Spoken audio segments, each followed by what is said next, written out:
Congratulations on your podcast. I wish that my Thank mother would have you. had, the opportunity to hear a podcast like this because you really do, look at being a parent through different eyes than most people. Well, I feel like the conversation, thank you. And I feel like the conversation is generally changing as we are allowing, both fathers and mothers to be vulnerable and honest about their experience in a way that is, not at all feeling like a problem. Like we're allowed to be like, hey, guess what? This is hard and I'm not perfect. How do you do it? How are we going to do this? I think that conversation makes us all feel less alone. I'll tell you one thing that I've seen a lot lately is fathers and their kids at grocery stores. And my dad would have never walked into a grocery Oh, store. And so when I see that kind of stuff, I just think it's like, okay, this is pretty cool. There is a guy involved in this family. That's neat. All right, what else is going on in your life?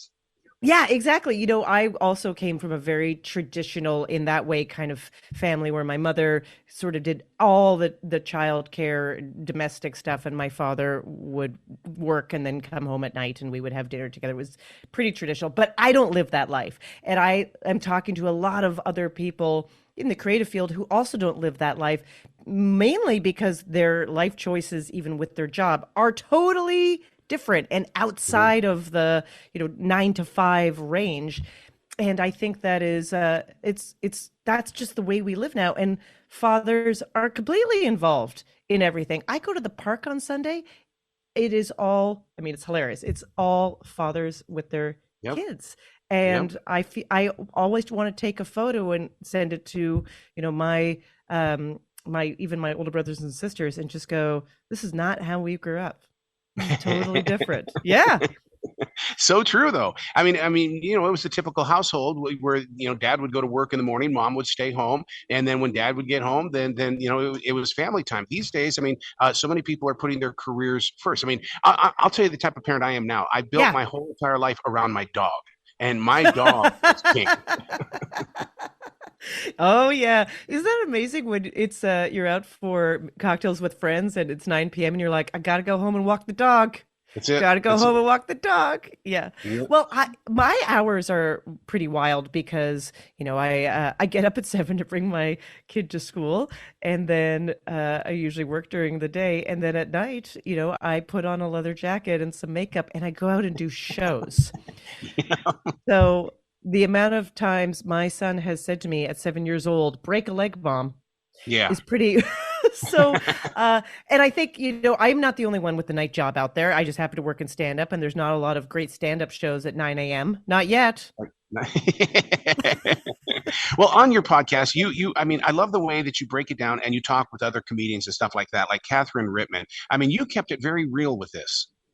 Yeah, well, the good thing is I think when you bring up this subject matter, people are very willing to get real because it is something that is, there anything more universal about humanity than what it is like to bring other humans into this world or Mhm. to raise other humans and interact with other people. And we always look at our own, the way we were raised, just like we were just talking about how we were raised, and as if that's a template at all to how we live now, and so much has changed. So people get vulnerable very quickly, which I love. Well, one of the things that those changes, and maybe you'll have a future podcast on this. I'm amazed at how many of today's parents allow their kids to use bad words. And I mean, I'll stand there going, "You did not just say that to me." My dad would have backhanded me in a heartbeat. Yeah, I my son recently said to a teacher, "Oh, you're Mr. Make all the rules."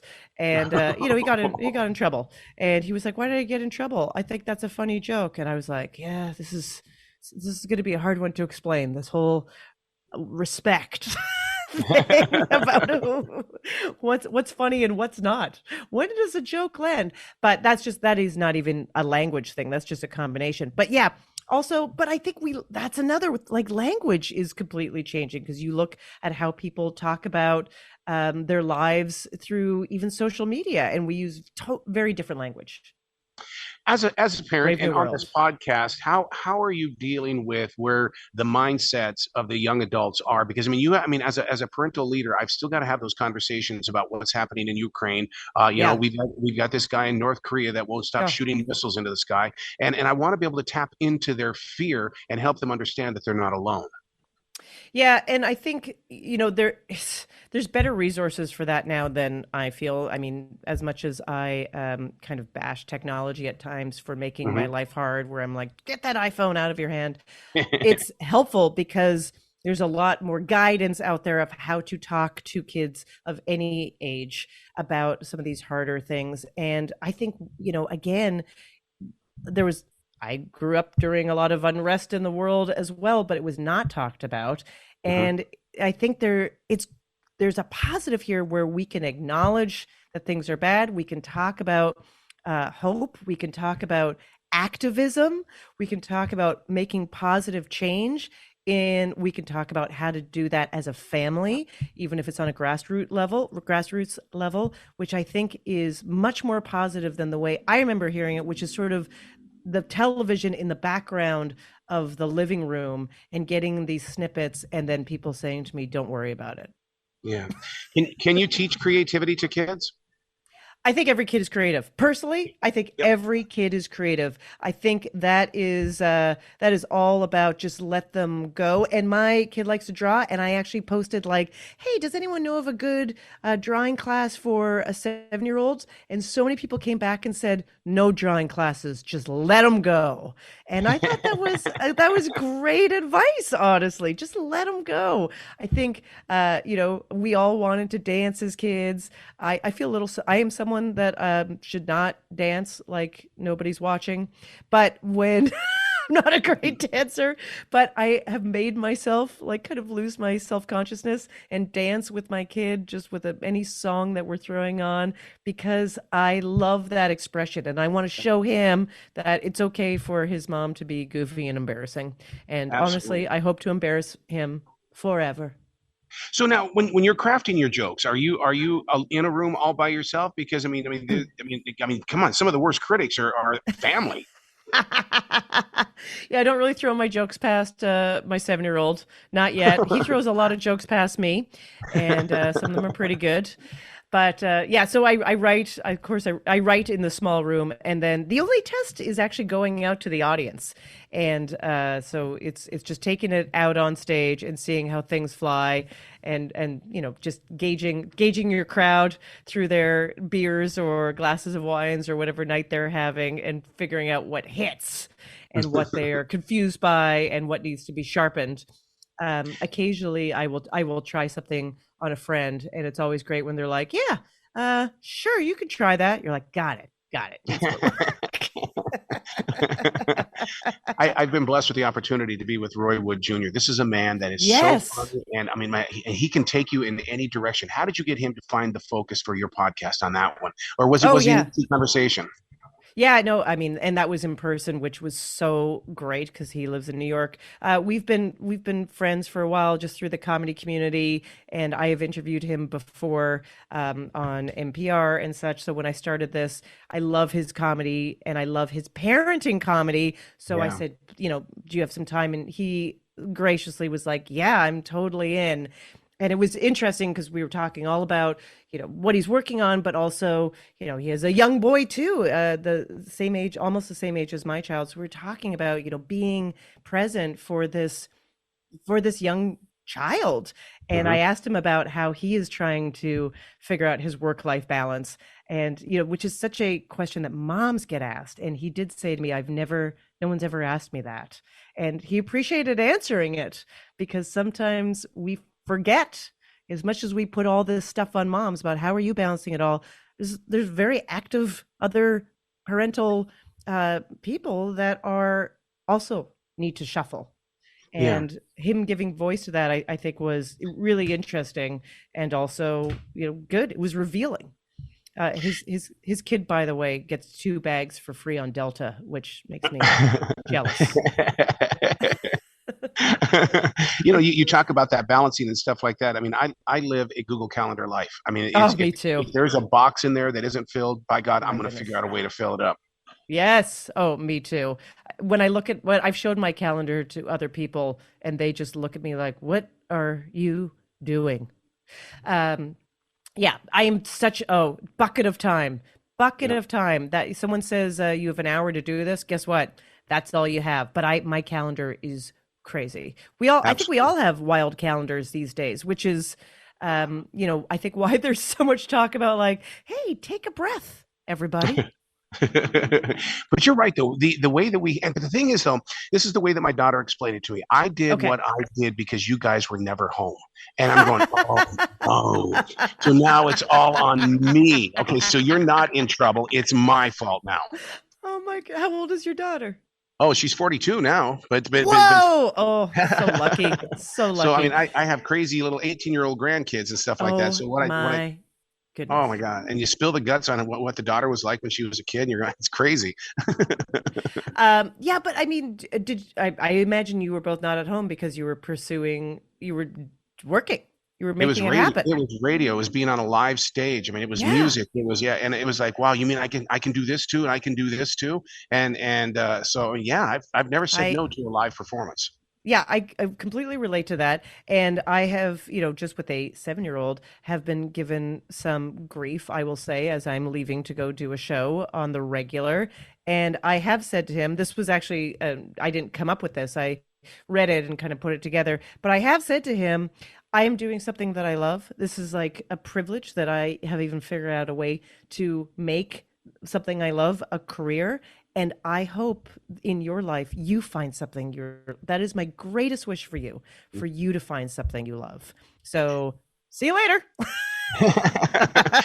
Is there something that you do that acts as the trigger? And the reason why I bring that up is that the very second that I would see my mother put on that red lipstick, that meant Yeah, she was leaving. that's me too. I mean, Hmm. I put on makeup kind of at 6 p.m. Seriously. Yeah. And regularly my son will come into the bathroom and he sees me putting on lipstick or and I do wear red lipstick also or putting on mascara and that's when he says, "Oh, you have a show tonight?" And yeah, and we do have a little routine where I live in a apartment building with an elevator, and so he'll walk me to the elevator and Oh. he'll press the button and then we do a high five and then he gives me a hug and says, "Break a leg, mom," and runs back to our apartment. And that's just what we figured out and it's slowly becoming normalized, I would say. And I'm lucky to be home when I'm home because I Yeah. know a lot of professionals in various fields don't even get that much. They're on call because they are literally putting out fires or saving lives. Yep. Yep. Well, Yeah. I mean, I can't imagine what you guys went through during the pandemic when everything shut down. I'll never forget March 20th or 17th of 2020, and that Oh, is everything on my calendar was now canceled, canceled, canceled, canceled. scary. Oh my God! And I hope to never go through that again. No, I mean, just I was worried about, of course, how we were just going to pay for our lives. Yep. That was Yep. a very real fear, very real. But I live in a small apartment. I had so many fears, of course, just about the disease in general or the virus in general. And then we live in a pretty small apartment, and man, did it become smaller when nobody left. And I started thinking my goal in life is to live in a place big enough to socially distance from my family. Right. So true. And, and you're right about that. How it shrunk. The house shrunk because I have these flashbacks. I did spend a lot more time outside. I had dinner Oh yeah. outside. I did it so much outside. It's because I didn't want to be inside. No, oh, I mean, I bought New York is I grew up in Canada, so I knew from cold weather wear. But when I moved to New York, it was actually quite much warmer here, so I got rid of all of it. I bought it all again, and I would, a friend would be like, "Do you want to go for a glass of wine at 8 p.m. February 9th on an outdoor terrace with a tiny heat lamp?" And I'd be like, "I'm there, I'm there." And literally, I would be in a snowsuit sitting on a metal deck chair, of an establishment paying for a $10 Merlot. And I'd be like, this is living.